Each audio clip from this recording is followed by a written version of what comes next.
Nation is the passion project of Nate Parker, who co-wrote, co-produced, and directed the film. First shown at Sundance Film Festival, where it won the Audience Award and Grand Jury Prize in the U.S. Dramatic Competition.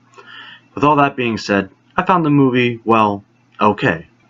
Telling the story, or rather one version of the story, of Nat Turner's slave rebellion, following the life of Nat from a child being taught the Bible to an adult preacher to his fellow slave.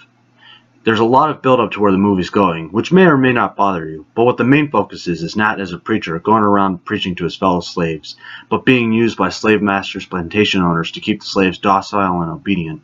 After spending his whole life with, let's say, a slightly more benevolent slave owner, or what I should say is after going around to other plantations and seeing even worse slave owners and getting the full scope of slavery, he decides to start preaching a different sermon. Eventually, the movie crescendos to Nat leading his short-lived rebellion. The action scenes of the revolt, specifically the main scene where they try to take over the armory, are well shot and heavy to watch.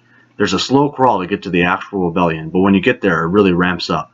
But the point of the movie isn't to entertain you with fight scenes, but to help tell yet another tale of the dark history of the United States.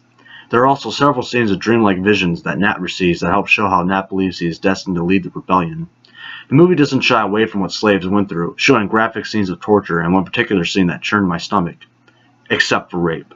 For some reason, the movie will show you all this violence and graphic treatment of your fellow man to help drive home the point of just how terrible slavery is, but when it comes to violence to women, it happens off-screen and you only see the after effects.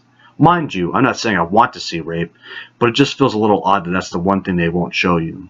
And that's before you think of the rape allegations levied at Nate Parker. Not to go too in detail about that as I don't know the whole story, but it definitely sets up some flags about the whole thing and how this movie handles rape. Another aspect that I found interesting was the religious aspect of it. Not so much that the movie has a religious message, but just how it shows religion. Both slaves and slave owners believe in the same God in the Bible, and watching the exchange of Bible verses between Nat and the white preacher just goes to show how people can take the words of the Bible, or any religion, and paint it with their own particular views and interpretations. That the same book that slave owners used to justify slavery is the same book that Nat Turner used to justify his rebellion. It just goes to show you how religion works, and not to insult people of faith, but as an atheist, it's stuff like that that makes me not want to follow religion. But enough about that. The Birth of a Nation is a good movie, but falls short in some aspects. If you skip this movie, I can understand, but if you go and see it, it can be a very good look at this part of our history.